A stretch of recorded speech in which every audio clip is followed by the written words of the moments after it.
नमस्कार, आप देख रहे हैं वीके न्यूज और मैं युधिष्ठिर उपाध्याय। हाल ही में असम की सरकार ने साफ कर दिया था कि सरकार के पैसों से बच्चों को कुरान नहीं पढ़ाई जा सकती, और अगर सरकारी खर्चों पर कुरान पढ़ाई जा सकती है तो फिर गीता या बाइबल क्यों नहीं पढ़ाई जा सकती। और अपने इसी बयान पर अड़िग रहते हुए असम सरकार ने सरकारी पैसों से मजहबी तालीम देने वाले संस्थानों पर बड़ा फैसला लिया है। दरअसल असम सरकार ने 1 अप्रैल 2021 से राज्य में सभी सरकारी मदरसों को बंद करने और उन्हें स्कूलों में बदलने से जुड़ा एक विधेयक सोमवार को विधानसभा में पेश कर दिया। इस विधेयक के खिलाफ विपक्षी दलों ने जमकर हंगामा काटा, लेकिन शिक्षा मंत्री हेमंत विश्व शर्मा ने असम निरसन विधेयक 2020 को पेश किया।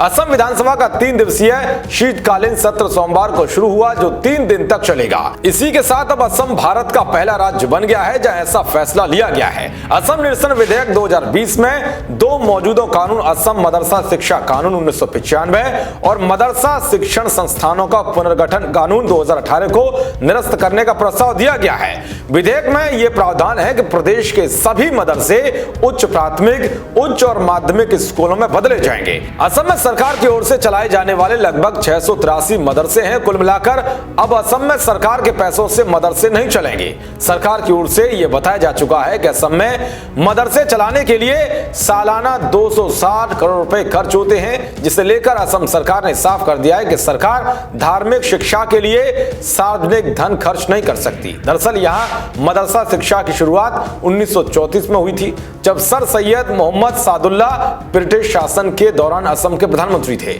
फिलहाल राज्य मदरसा बोर्ड के तहत 4 अरबी कॉलेज भी हैं और इन कॉलेजों और मदरसों में 2 पाठ्यक्रम थे। एक विशुद्ध रूप से इस्लाम पर धार्मिक विषय है और दूसरा सामान्य माध्यमिक शिक्षा परिषद की ओर से निर्धारित सामान्य पाठ्यक्रम है। तो वह असम के शिक्षा मंत्री हेमंत विश्व शर्मा ने अक्टूबर में कहा था कि असम में 610 सरकारी मदरसे हैं और सरकार इन संस्थानों पर हर साल 260 करोड़ रुपए खर्च कर दिए। उन्होंने कहा था कि राज्य मदरसा शिक्षा बोर्ड असम को भंग कर दिया जाएगा, जिसके बाद यह पूरा पैसा सरकार किसी दूसरे कार्यों में खर्च करेगी। मंत्री ने कहा था कि सभी सरकारी मदरसे को उच्च विद्यालयों में तब्दील कर दिया जाएगा और वर्तमान छात्रों के लिए नया नामांकन नियमित छात्रों की तरह होगा। शिक्षा मंत्री के मुताबिक संस्कृत स्कूलों को कुमार भास्कर वर्मा संस्कृत और प्राचीन अध्ययन विश्वविद्यालय को सौंप दिया जाएगा। उन्होंने कहा था कि संस्कृत स्कूलों के ढांचे का इस्तेमाल उन्हें भारतीय संस्कृति, सभ्यता और राष्ट्रवाद के शिक्षण और शोधन केंद्रों की तरह किया जाएगा।